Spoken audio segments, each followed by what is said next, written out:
এটা উদাহরণস্বরূপ, এটা একটা গাছ, এটাতে কত টাকার লেবু আছে আপনার কাছে বিচার। কিন্তু না, এক একজনের এক এক স্বপ্ন থাকে, এক এক চাওয়া পাওয়া থাকে। কেউ কাউকে দিয়েও খুশি থাকে, কেউ আবার কারোতে নিয়েও খুশি থাকে না। বিসমিল্লাহির রহমানির রহিম। আসসালামু আলাইকুম প্রিয় দর্শক, প্রতিদিনের মতো আজকেও আপনাদের সামনে আসছি কোনো না কোনো তথ্য দিতে। আজকে যে তথ্যটা দেব সেটা হলো লেবুর চারা। আমি সবসময় আপনাদেরকে লেবুর চারা দেখাচ্ছি। আজকে এক বড় ভাই 200 লেবুর চারা নিয়েছে। আলহামদুলিল্লাহ, আমরা যে স্বপ্নটা দেখি সেটা বাস্তবায়ন করার চেষ্টা করি। আমরা কিছু লেবুর চারা আসলে দিচ্ছে, আমি সেটা দেখার জন্য আসছি। আমরা কোন ধরনের লেবুর চারা দেই আপনাদেরকে একটু যদি দেখাই। প্রিয় দর্শক, আমি সবগুলা চারাই যে এত বড় হবে তা নয়। আমার গাছের যত লেবুর কাটিং, এই যে দেখেন, এরকম চারাগুলো আমি দেই। একটু যদি দেখেন, আমি আমার বাগানটাকে যদি আপনারা একটু দেখেন, এই ধরনের গাছগুলাই আমি আমার বাগান হোক, আমার মনের খবর আমার আল্লাহ জানে।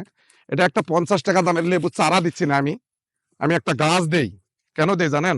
আপনারা যারা মনে করেন দেখেন তো লেবু কয় টাকা, আজকাল 4 টাকা করে হলে কয় টাকার এটাতে লেবু আছে। এইভাবে প্রতিটা, এই যে এটাও যদি দেখেন এইভাবে প্রতিটা চারা, অর্থাৎ পিছনে যদি একটু দেখেন, আমি বাগানটা কাটে ফেলাচ্ছি না। আমি চাচ্ছি যে আমার দ্বারাই এ দেশে 2-4টে, আমি হয়তো হাজার হাজার পারবো না। একটু দেখেন এই গাছটাতে লেবুগুলা দেখেন তো, কোনো সুস্থ মানুষের পক্ষে এই লেবু সহ গাছ কাটে আপনাকে এই 50 টাকাতে দেবে। আমি কিন্তু দিচ্ছি আলহামদুলিল্লাহ। এটা দেখাবো না, পিছনে যেগুলা কাটতেছি আসেন আপনারা একটু দেখেন রুবেলের মন মানসিকতা। এই যে একটা লেবুর দাম 4 টাকা ব্যাপারী তুলে নিয়ে যায়।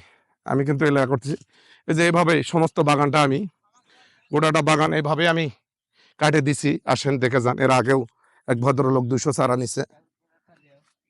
হ্যাঁ, কাটো বাবা। প্রিয় দর্শক, এইভাবেই দেখেন আমার লেবুর গাছ আমি কি অবস্থা করছি। এটা কাটে দিচ্ছি, আমাকে আল্লাহ আবার দিবে এখানে। আমি লেবু বেচে এর চাইতে আপনাদের কাছে যে চারাটা বেশি তার চাইতে কয়েক গুণ বেশি মুনাফা অর্জন করতে পারতাম বর্তমান যে লেবুর দাম। কিন্তু না, এক একজনের এক এক স্বপ্ন থাকে, এক এক চাওয়া পাওয়া থাকে। কেউ কাউকে দিয়েও খুশি থাকে, কেউ আবার কারোতে নিয়েও খুশি থাকে না। আমি আমার জন্ম থেকে, যেদিন জন্মগ্রহণ করছি, আল্লাহর কসম এই মাটির উপর আছি। আমি আমার বাড়ি থেকে চাউল চুরি করে নিয়ে যা মানুষকে দেওয়া অভ্যাস শিখেছে আমার পরিবার। আমি আমার নিজেরটা বুঝি না। আমি অন্য কোনো ব্যবসার সাথে জড়িত নই। আমি শুধু এই লেবুর চারা, হয়তো কয়েকটা পেঁপা, মাছ এবারকার দেওয়া বন্ধ করে দিছি।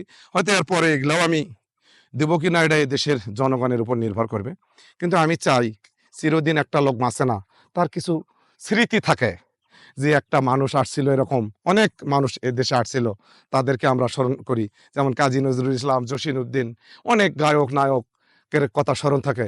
আমি কৃষিতে একটা স্মরণীয় ব্যক্তি হতে চাই, যে আসলে রুবেল নিজের স্বার্থে কৃষি করে নাই, এ দেশের কল্যাণে কৃষি করছে। এই স্বপ্নটুকুই আমার ছিল। আলহামদুলিল্লাহ, আল্লাহ পাক মোটামুটি কবুল করছে। হয়তো 2025 সালটা আপনাদের কৃষি নিয়ে চিল্লাচিল্লি করবো।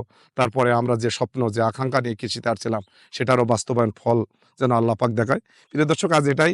আমি এইভাবে বাগানটা কাটে অলরেডি আমি দিচ্ছি। আমার চাওয়া পাওয়া কিছু চাষিকে আমি তৈরি করব, যারা প্রজন্ম থেকে প্রজন্ম কৃষিগুলাকে ধরে থাকে। এই যে একটু যদি দেখেন, আমার হয়তো এই লেবুগুলা সহ গাছগুলো দেওয়া সম্ভব হয় না, এগুলো কাটিং করে কিন্তু ছোট করতে হয়। অনেকজনা ভিডিও দেখে কি করেন, যে ভাই চারা তো দেখাইছিলেন বড়, কিন্তু আসলে এই যে এখানে 50-60টা চারা আছে, এটা একটা ট্রাকেও তো নেওয়া সম্ভব নয়।